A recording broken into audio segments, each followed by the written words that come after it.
Well, greetings. It's the weekend, and this is your update. And the first full week of school is behind us. And it's really a cool time of year because I always think of it as like getting the band back together again.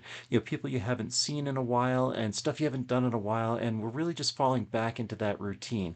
Well, over on the Boomer YouTube channel, I did a short video talking about a customer review that we got that turned out to be quite positive. And a lot of times you don't get those. And the reason I want to draw attention to that one because this was an incident that really could have gone either way, and I do use the word incident on purpose because things weren't really meeting the customer's expectations, and I finally decided to just take a stand and say, you know what, we're going to get this done, we're going to do the right thing, and we're going to make this person happy. And check out this short, and you'll see what I'm talking about.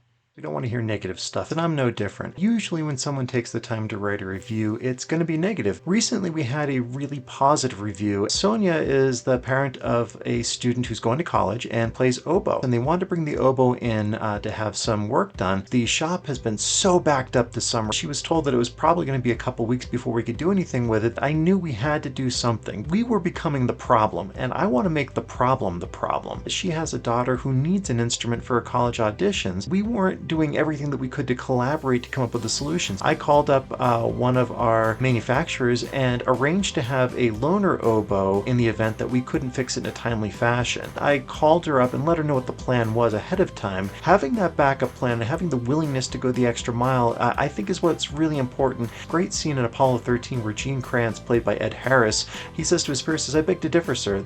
I believe this is going to be our finest hour." This is an opportunity to show what sets us apart.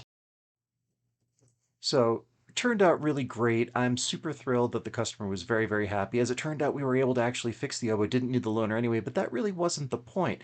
The point was that we were ready with plan A, plan B, C, all the way down until we could finally solve the problem. So I'm just thrilled that that one worked out.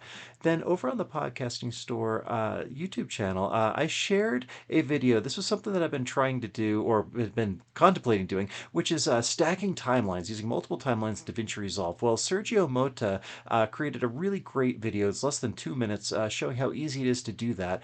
Why would you want to do that, do you ask? Well, he has a channel that has content both in English and Spanish. So he uses that to edit both of those videos kind of in parallel with each other in completely different languages.